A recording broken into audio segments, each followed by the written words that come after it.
Who are your favorite artists?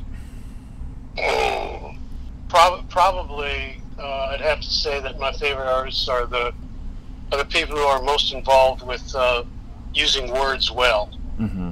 Mm-hmm. Uh, that's uh, been my passion. That's been my area of exploration Mm-hmm. uh, ever since I started teaching. Mm-hmm. So we're looking at the usual suspects: Dylan, Joni, Mm-hmm. Steely Dan, Leonard Cohen, Paul Simon, Mm-hmm. you know, uh, and you know more contemporary folks. Mm-hmm. I suppose I have to confess to being very parochial, Uh-huh. because Gillian Welch, I think, is really quite quite wonderful, and she, of course, was one of my students. And the same goes for John Mayer, Mm-hmm. who was also one of my students. And in terms of your wheelhouse, uh, Tom Hambridge Mm-hmm. was one of my students, and of course he's got multiple Grammys producing and writing with Buddy Guy, Uh-huh. Uh-huh. among others. So yeah, so that's a good sampling. That is a good sampling. How is teaching at Berklee currently going, and is there anything that you're currently working on?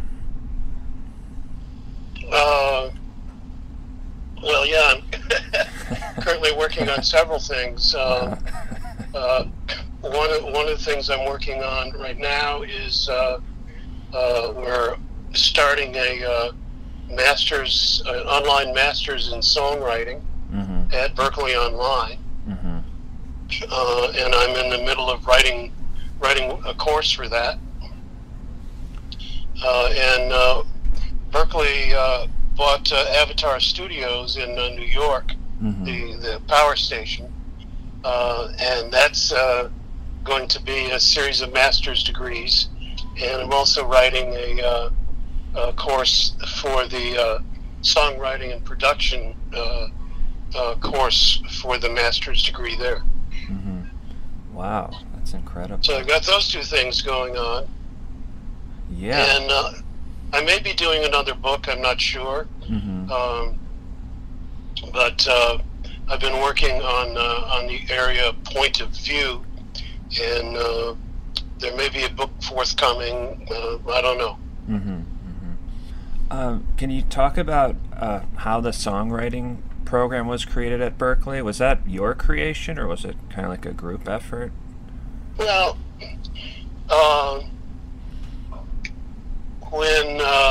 when I got there, John Aldrich was already, I think, a year or maybe two into teaching a course called Songwriting, Mm-hmm. Mm-hmm. and it was the first songwriting course that that had happened at Berklee, Mm-hmm. and it was basically the whole thing in one semester. Mm-hmm. A week on melody, week on harmony, week on lyrics, week on pitching, week on demoing, that sort of thing. Mm-hmm. Mm-hmm. And I was hired at Berklee as an English teacher, having never taught English before. Mm-hmm. But I had done my undergraduate work in philosophy at the University of Minnesota, Mm-hmm. and I did graduate work in philosophy at Indiana University. And in the meantime, at Indiana, I did an outside master's degree in literary criticism. Mm-hmm. So when I came to Berklee, I started as an English teacher, but they had just a couple of years before been accredited, so they were looking for a bunch of electives. So I taught the first philosophy courses at Berklee, and then I put a poetry course together. And then I decided I'd teach a course in literary criticism. but I figured nobody would take it. So I called it Analysis of Song Lyrics, and used Steely Dan and Joni Mitchell and Dylan and the usual suspects as fodder for literary criticism. Never told anybody it was a lit crit course, but it became wildly popular, and it became so popular that the president, then Lee Burke, called me into his office and said, "Hey, I see that your course is very popular, and I'm wondering if it's possible to make a living as a songwriter." And so I lied and said yes. And he said, "Well, it would be very nice if we could think about putting together a major in songwriting." At which point I handed him the 13 courses, outline of 13 courses that I had prepared for the meeting, and he said, I wish all of my requests were met with such alacrity. And so that was the outline, those 13 courses, and then we went into committee. 4 people in committee: John Aldrich, Rob Rose, Ted Pease, and I worked on it for about a year, and then we went into a larger committee, and pretty much my original 13 courses turned out to be the bones of the major. Wow. So I'm not sure that I want to say that I started the songwriting thing at Berklee, because certainly John Aldrich did that. But the curriculum at Berklee owes a bit to what I concocted at that time. Wow, that's amazing. When I interviewed Amanda Williams before you, she mentioned you and a vocal teacher, the Renee Grant Williams. Was that? And she mentioned phrasing. Did you learn a lot of phrasing from her? And if so, is that kind of used in the way you teach? No, I didn't run into Renee. Okay. Until she came up to a retreat I was running in the mountains of British Columbia. She came up to teach at that. I brought many different teachers up, and she came up to teach, and that was in something like 2012, maybe. So, and I had been dealing with the whole phrasing thing long before that.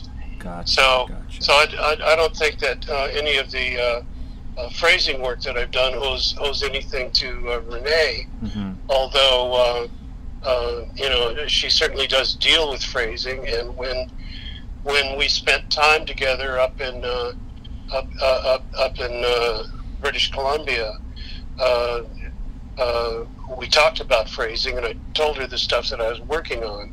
So I'm sure that that might have been something that she brought into her lessons, and that was probably when Amanda ran into her.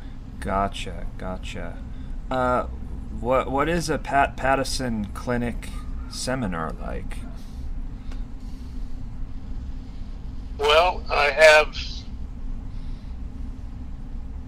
probably 10 different seminars that I do. I've been running seminars in Australia, New Zealand, all over the U.S. and Canada, and actually Europe, probably since the mid-90s.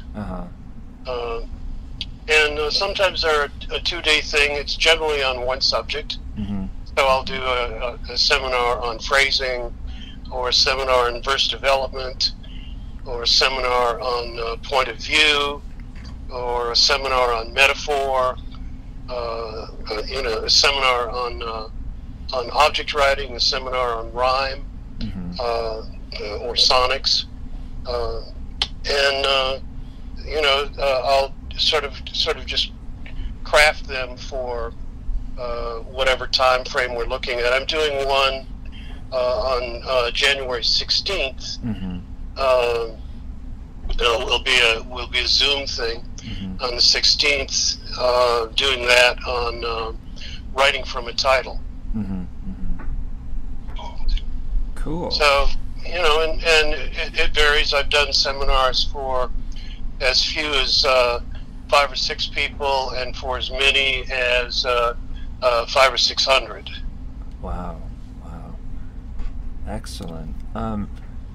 What book of yours should we purchase, and why? Or is that a bad question? Well, it depends on what you're looking for.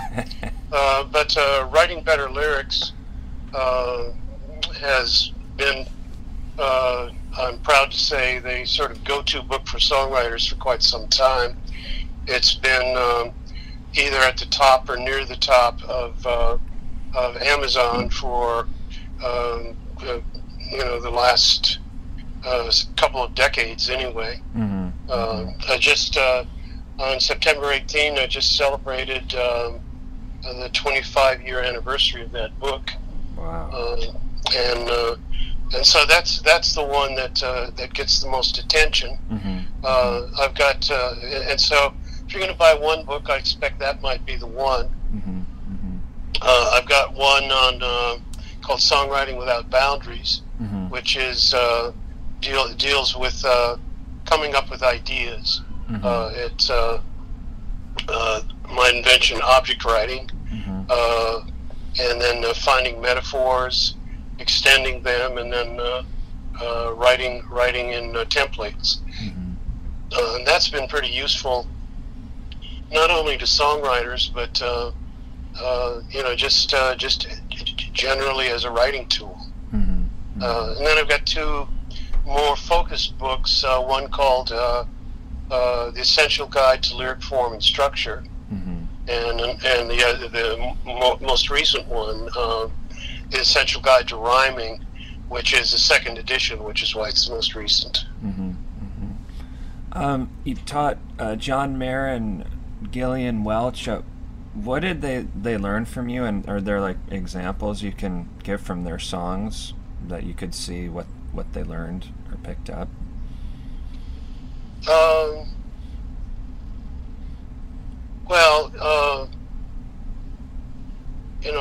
My focus is on supporting your ideas with your structure, or with whatever tools are available,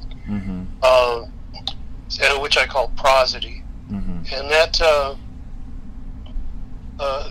something that both John and Gillian are quite aware of and work very hard to make sure that what they are doing in terms of melody, harmony, rhyme scheme, line length, number of lines. For example, I talk about, in terms of prosody, I talk about stability and instability. So is your idea, how do you feel about it? Do you feel like it's, yeah, that's the truth? I'm really happy to be talking to you. Or, I'm really happy to be talking to you. So, you can tell how I feel by my tone of voice there. Right. Whether it's stable or unstable. And so that's something that covers everything, covers your idea. And so if you're feeling, if your concept is, gosh, I wish you were mine, but you're not, then your structure can make you feel that too. So, for example, in John's first Grammy-winning song, "Your Body is a Wonderland," the line "Your body is a wonderland" happens 3 times. 3, of course, is an odd number, and it makes you feel incomplete, makes you feel unbalanced, makes you feel unresolved, or in my language, it makes you feel unstable. So the fact that John says that line 3 times in his first chorus, they've just gotten into the room together. He certainly wants more, and so the fact that he drops you off the end of the building with a 3-line chorus makes you want to go further. And so then he goes into the second sequence where now they're getting it on and so on, and then the second chorus, again 3 lines, feeling unstable, making you move forward.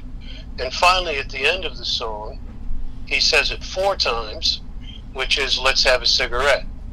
And so the instability of the 3-line chorus, that's something that he took away from Berklee, because we talk about the compositional tools that you have structurally, which are number of lines. So an even number of lines feels stable, odd feels unstable. Length of lines, when 2 lines match, it feels stable. When they don't match, it's unstable. So eeny, meeny, miny, mo, catch a tiger by the toe feels very stable. Mary had a little lamb, fleece was white as snow, feels unstable because they're different line lengths. And then rhyme schemes can feel unstable. AABB is very stable. ABAB is very stable. But ABBA, as you see in James Taylor's Sweet Baby James, is very unstable. So that your rhyme scheme can create feeling all by itself to support whatever it is you have to say. And so those are the kinds of ideas that John and Gillian, and by the way Tom Hambridge, and various other folks. I've got a former student up for 3 Grammys this year. Wow. Ingrid Andress, whose song "More Hearts Than Mine" it really created a stir in Nashville last year. But that's up for a Grammy, and she's up for a Grammy just across the board, across all genres, for Best New Artist. Wow. And that's that's basically her songwriting that's doing that for her. Wow, it's unbelievable. Last question: is there what else do you want to accomplish, if anything? Well, tough question. You kind of said what's next for you with the first. Yeah. Question, well, so, again, yeah. I'm certainly I want to get these master's courses completed, and then I have to decide whether or not I'm going to actually try to create a book out of this, the work I've been doing on point of view. Much of the point of view stuff in severely edited segments has been published in American Songwriter over the last couple of years. Wow. So it's out there anyway, but whether I want to make a book out of it, I'm not really sure yet.